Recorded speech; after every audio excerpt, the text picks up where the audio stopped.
Been seeing this trend online and I wanted to get involved. I am 33 and here are 4 things I'm too grown for. The first thing is asking for my parents' permission to do anything. No, I don't ask for permission. I tell them what I want to do and they will share their thoughts and advice. And if I want to take it on board, I take it on board. But I'm not going to ask for permission to live my life as a 30-something-year-old woman who has my own dreams, my own goals, my own aspirations, my own income. Like, no, well, I'm not asking for permission to do things. We'll discuss it. I am too grown to not be making plans with my partner about the future. The other day I did a Q&A and a lady said, oh, you're making big plans and you're not even engaged. And I was like, excuse me. I am too grown to be going with the flow in my relationships. I did that in my 20s. It did not work out for me. I need to ensure that we are on the same page. So my partner and I make plans about where we want to live, when we want to have kids, when we want to get married. That's what you do when you are dating with intent. And yeah, I'm too grown to not be intentionally dating.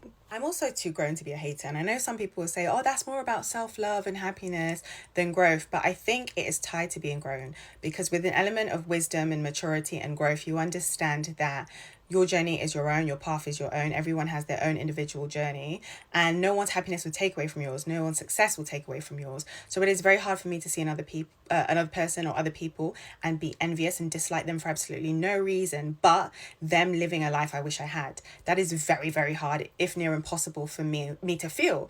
And I think it's because I have grown enough to come to a place of just like joy with my own life, basically. So yeah, I'm too grown to be a hater. I am too grown to not be voicing my needs and my dislikes. When I was younger, oh my God, people pleaser extraordinaire. I would want to people please in restaurants, in my relationship, in friendships, to the extent that if I was unhappy or I disliked something, I would just charge it to the game and I'll just try and like deal with it. No, not at my big age. Like if I am unhappy with something, you gonna know. Excuse me, please. If I think something is not working in a way that is contributing to my happiness or to my well being, I'm gonna deliver the news. And I'm gonna try and do it as kindly as I can, of course, but I no longer just like hold my tongue.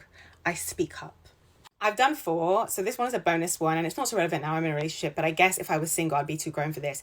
I'm too grown to audition for people's love or affection.